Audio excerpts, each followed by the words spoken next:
Welcome, everybody. It's halftime of the LaSalle versus Neumann Goretti basketball game, and it's Bob Long here with the Villanova Basketball Report. It's a weekly show that we do, talking about Villanova hoops and going through the biggest matchups, the keys to each game, and the week that was. We have a very special guest here this evening, Gerberich of Stathouse Analytics. He's created his own statistically based, analytics-based website that breaks down everything from D1 to D3 basketball, the advanced stats that are kind of driving the way the game is going forward.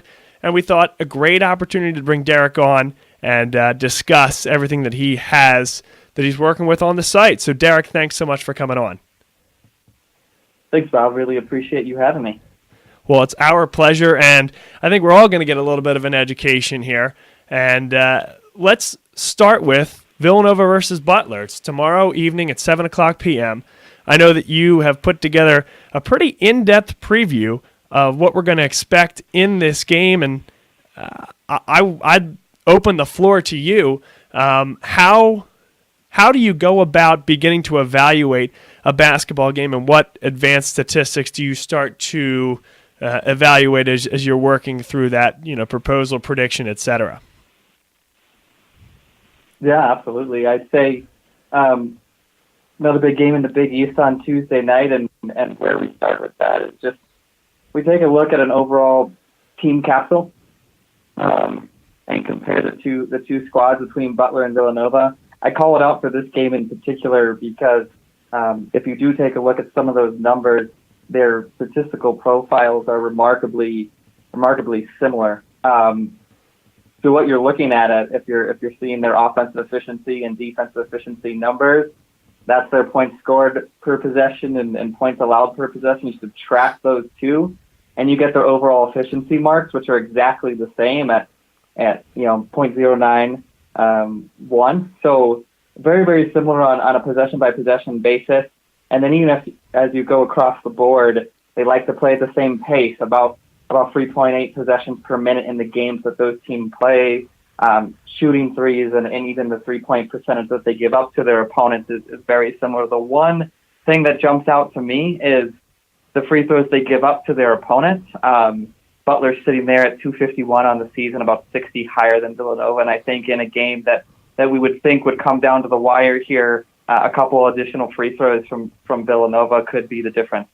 Very, very interesting stuff there, Derek. And one thing that I found very interesting as I looked through this is the pace. And I'm looking specifically at the Nova versus Butler efficiency ranking throughout men's D1. The pace, 3.812 for Butler, 3.77 for Villanova. I understand that Villanova has slowed it down a little bit more than last year, and that's driven by a number of things, but I'm sure a big part of it is the four guys that left for the NBA. But what does that 3.77 number mean relative to Butler and relative to, say, the top team in the country versus a team that has a low number? What does that number actually tell us? Yeah, so that's just measuring the number of possessions that are in a game and then divided by the minutes played.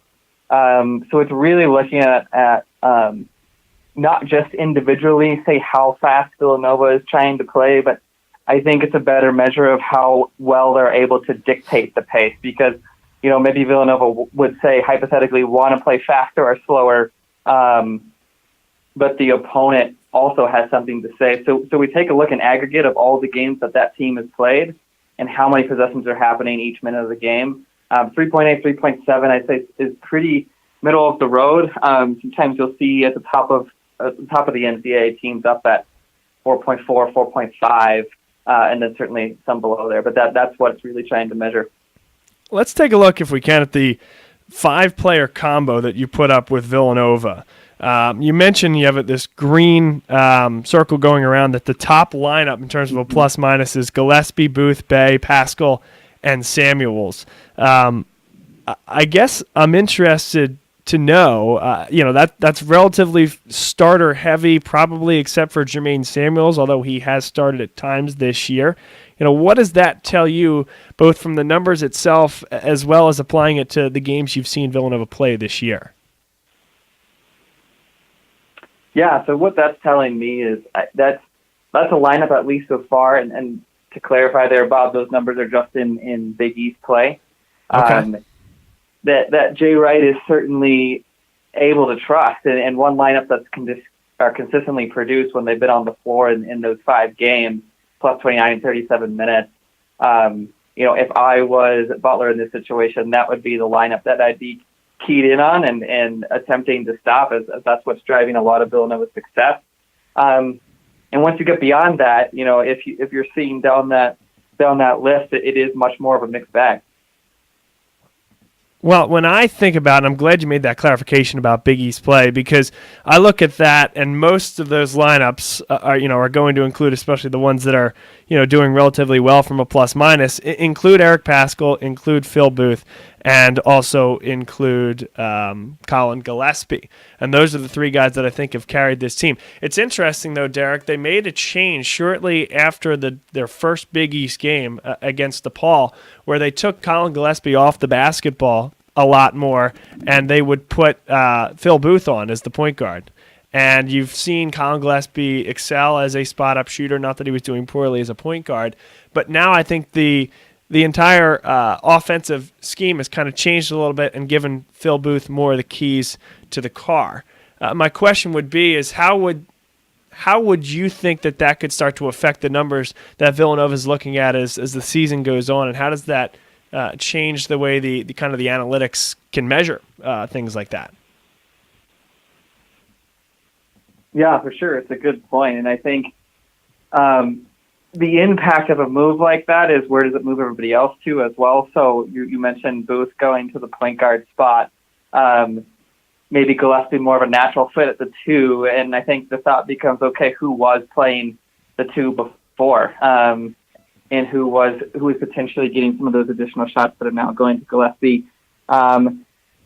And what we do to measure that a little bit at Stathouse is we take a look at individual players when they're on the floor and what is the team's overall offensive efficiency with said player on the floor. So if that lineup shuffles somebody else out of the lineup by chance, what is the impact on Villanova's overall offensive output based on that switch? And we can measure that by how the team performs offensively when certain players are on the floor. Yeah, and it's something that we will have Derek on, by the way, on Wednesday night for the formal Villanova Basketball Report. This a halftime edition before LaSalle versus Neumann Goretti. And by the way, you can follow Derek on Twitter at Jerry Stathouse. That's Jerry Stathouse. And StathouseAnalytics.com. Now, that guy that's moving off the 2, and I'm glad you went there, is Joe Cremo. He's a guy that you mentioned on your offensive efficiency graphic, which we have on the screen right now. 1.1, I assume that's points per possession when Cremo is on the floor. Defensive efficiency, yep. Cremo is the worst. And I believe that's a full season graphic because Cremo has not had nearly as much time on the floor.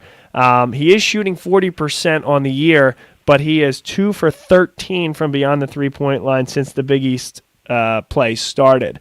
So I'm wondering if that's kind of what you're talking about there when you mention, adjusting for those variables and who moves where when there's an offensive switch. And if you think based on the numbers that were generated in the non-league versus what we're seeing in the early stages of the Big East Conference, whether Joe Cremo is kind of that odd man out. Yeah, absolutely. I think that's exactly what I'm talking about, Bob. I think before any decision would be made, if Joe Cremo was going to see less minutes or was going to be the man shuffled out, and you're looking at all of those numbers and the non-conference numbers there and saying, well, what are we going to do? Clearly shuffling him out helps us defensively. What are we going to do to replace his offensive production? I think that's certainly a consideration the staff could be making there and say, we know we're going to lose offense. Maybe the switch of Gillespie and Booth makes up for the offensive production, and we can shore up our defense as well.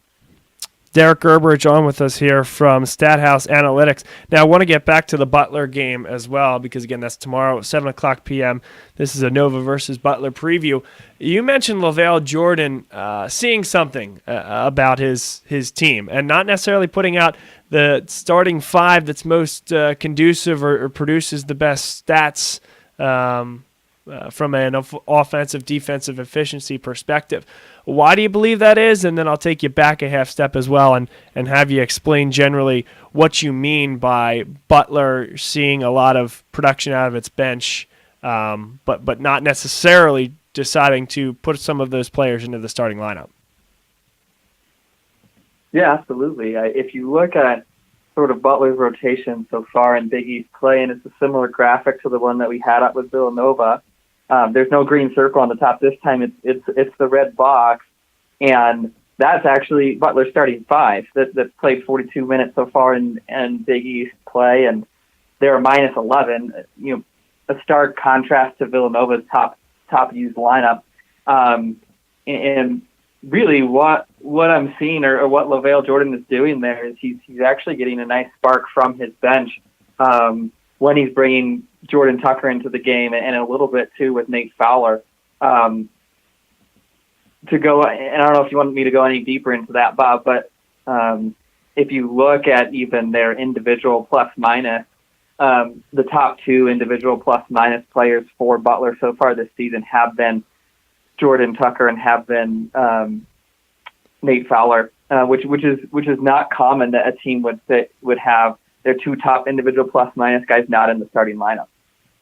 No, it's very, very interesting. And, you mentioned that it might be something where we expect Butler to kind of dominate the middle 10 minutes of each half, as the starters probably won't play every single minute of every, of obviously of both halves. So can Villanova dominate the early stages? Can they hold on as Butler has more depth on the bench and bring those guys in starters minutes? It's a very, very interesting concept. The entire site is absolutely amazing. Derek Gerberich, I appreciate you spending some time with us here. I know we're going to have a full long-form interview with you on the Villanova Basketball Report Wednesday night here on BLS. So appreciate you being with us, and hope everybody enjoys the second half. Derek, we'll talk to you on Wednesday night.